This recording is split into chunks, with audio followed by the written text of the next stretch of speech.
کانگریس نے جو مسلمان تھے انہوں نے شروع میں مسلمانوں کو کہہ دیا کہ الگ سے پارٹی بنانے کی ضرورت نہیں ہے، ہم کانگریس کے ساتھ رہیں گے، لیکن کانگریس نے ہی مسلمانوں کو سب سے زیادہ مسلمانوں کو تکلیف دیا، سب سے زیادہ مسلمانوں کا ستیہ ناش کیا، اور یہی وجہ تھی کہ نیشنل سطح پر مسلمانوں کی اپنی کوئی سیاسی پارٹی نہیں بن سکی۔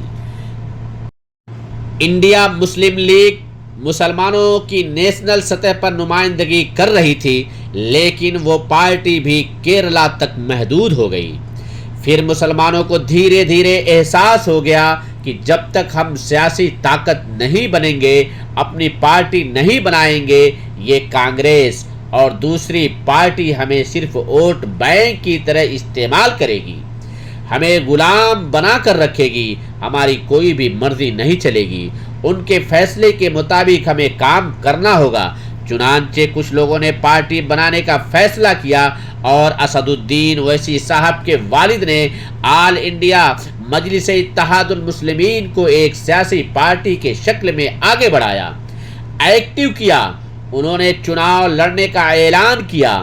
آسام میں مولانا بدر الدین اجمل نے سیاسی پارٹی بنائی اور انہوں نے آسام میں مضبوطی کے ساتھ الیکشن لڑنے کا فیصلہ کیا۔ مسلمانوں کی اور تمام دلتوں کی، تمام مظلوموں اور کمزوروں کی آواز بن کر ابھرے، اور دیش کے کئی الگ الگ حصے میں الگ الگ لوگوں نے مسلمانوں نے خاص طور پر سیاسی طاقت بنائی ہے، اور ان سب کو آگے بڑھانا، ان سب کو مضبوط کرنا مسلمانوں کی بنیادی ذمہ داری ہے۔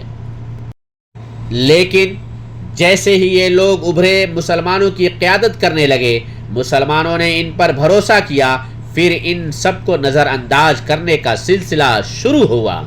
کانگریس وہ بھی کانگریس کی طرف سے اور ان پارٹیوں کی طرف سے، اور ان لوگوں کو لگا اگر مسلمانوں کی سیاسی نمائندے آ جائیں گے، مضبوط ہو جائیں گے تو ہماری دکان بند ہو جائے گی، ہمارے ووٹ بینک کی سیاست ختم ہو جائے گی۔ یہی تو مسلمان ہیں جن کو ہم RSS کا خوف دلا کر، BJP کا خوف دلا کر ان کا ووٹ لیتے ہیں۔ ان کو ہم یہ کہتے ہیں کہ تم زندہ ہو تو ہماری وجہ سے، اور جب یہ اپنے لوگوں کو ووٹ دینے لگیں گے تو ہمیں کون ووٹ دے گا؟ اس لیے مسلمانوں کے جو نمائندے ہیں، جو لیڈر بن کر آئے ہیں، ان کو پیچھے چھوڑو، ان کو اپنی پارٹی میں آنے پر مجبور کرو۔ مسلمانوں کو سیاسی طور پر خود مختار مت ہونے دو، کیونکہ جیسے ہی سیاسی طور پر خود مختار ہو جائیں گے، پھر ہمارا ووٹ بینک یہ نہیں بن کر رہیں گے۔ اس لیے ان کے لوگوں کو نمائندگی کرنے سے روکو۔ چنانچہ اپنی سطح پر ان لوگوں نے اپنی امیج بنائی، تو اب جو الائنس بن رہا ہے اس سے ان کو الگ کر دیا گیا ہے۔ مولانا بدر الدین اجمل کو کس سوچ کے ساتھ ان کو الائنس میں شامل نہیں کیا گیا، یہ بات اب تک سمجھ میں نہیں آ رہی ہے۔ پچھلے دنوں میں یعنی سال 2004 سے 2009 اور 2014 تک جو UPA کی سرکار تھی، اس میں باضابطہ مولانا بدر الدین اجمل کی پارٹی گٹھ بندھن کا حصہ تھی۔ انہوں نے ہر جگہ سپورٹ کیا اور سامنے اپوزیشن میں بھی تھے، پھر بھی کسی طرح کا انہوں نے نقصان نہیں پہنچایا۔ جب وپکش کا گٹھ بندھن بنتا رہا، اس میں بھی ہمیشہ مولانا بدر الدین اجمل صاحب ساتھ رہے، لیکن جب اب انڈیا الائنس بنا ہے تو اور پارٹیوں کو چھوڑ کر صرف 26 پارٹیوں کا گٹھ بندھن ہے، جو 2024 کا الیکشن پوری پلاننگ کے ساتھ، پوری منصوبہ بندی کے ساتھ لڑنے کی بات کی جا رہی ہے، تب AIUDF کو اس گٹھ بندھن میں شامل نہیں کیا گیا ہے۔ آخر کیوں؟ آسام کی 6 لوک سبھا کی سیٹ ایسا ہے جہاں پر مولانا بدر الدین اجمل کا سیدھا اثر ہے، ان کا پورا پربھاؤ ہے، اور وہی جس کو چاہیں گے اس کی جیت ہوگی، اور جس کی نہیں چاہیں گے اس کی جیت نہیں ہو سکتی۔ اتنا ان کا وہاں پر اثر ہے۔ دیش کے کئی حصوں میں مولانا بدرالدین اجمل سے مطالبہ کیا جاتا ہے کہ وہیں یہاں اپنی پارٹی کے امیدوار کو اتاریں، لیکن مولانا بدرالدین اجمل اسی وجہ ان جگہوں پر اپنا امیدوار اپنا نہیں اتارتے ہیں کہ کانگریس کا نقصان ہو جائے گا، سیکولر پارٹیوں کا نقصان ہو جائے گا، ووٹ پولرائز ہو جائے گا، وہ آسام تک محدود رہتے ہیں۔ اپوزیشن پارٹیوں کے ہت کے لیے، دیش کے لیے، سیکولرزم کے لیے، بی جے پی کو ہرانے کے لیے مولانا کی اتنی بڑی قربانی ہے، اس کے باوجود اپوزیشن پارٹیوں نے گٹھ بندھن سے نکال دیا، ان کی الائنس میں شامل نہیں کیا۔ حال ہی میں مولانا بدرالدین اجمل نے سنسد کے ایک بھاشن میں راہل گاندھی کو مبارکباد بھی دی ان کے بھارت جوڑو یاترا کے لیے۔ ان سے آج تک کی ایک رپورٹر نے سنسد کے باہر پوچھا کہ آپ کو گٹھ بندھن میں شامل نہیں کیا گیا ہے، آپ کس کے ساتھ؟ انہوں نے کہا گٹھ بندھن میں ہمیں شامل کیا جائے نہ کیا جائے، لیکن 2024 میں نریندر مودی پرائم منسٹر نہیں بننے والے ہیں، گٹھ بندھن کو ہمارا سپورٹ حاصل ہوگا، ہم کوئی بھی ایسا کام نہیں کریں گے جس سے انڈیا الائنس کو نقصان نہیں پہنچے۔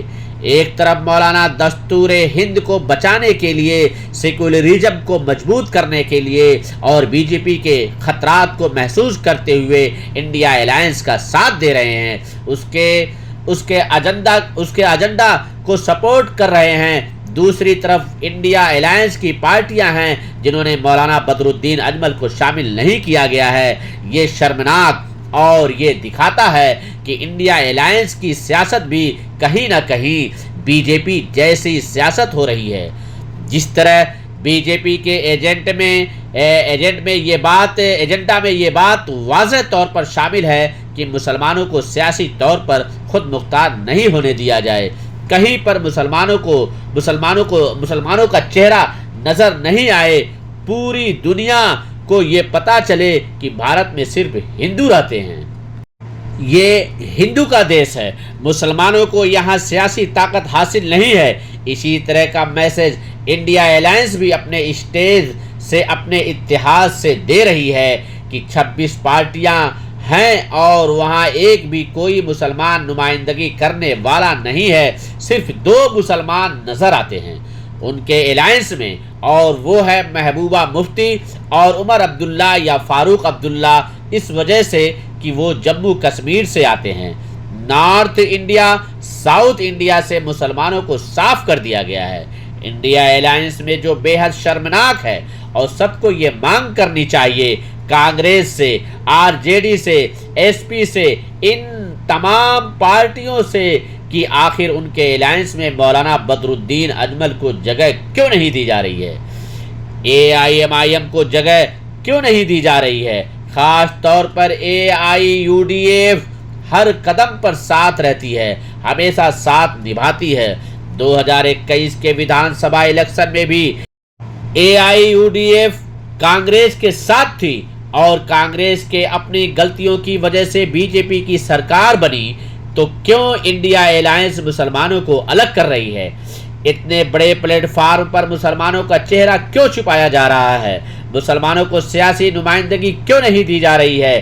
انڈیا الائنس میں یہ سب سے بڑا سوال ہے، اور یہ سوال آپ بھی پوچھئے ٹویٹر پر، آئیے اس طرح کا سوال کیجئے، اس کو سنکوریج کیجئے کہ آخر انڈیا الائنس میں مسلمانوں کو سیاسی نمائندگی کیوں نہیں دی جا رہی ہے۔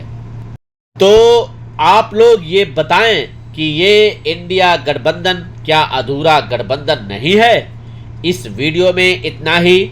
آپ اپنا اظہار خیال کمنٹ سیکشن میں ضرور لکھیں کہ انڈیا گٹھ بندھن کیا ادھورا گٹھ بندھن ہے یا نہیں۔ پھر ملاقات ہوگی۔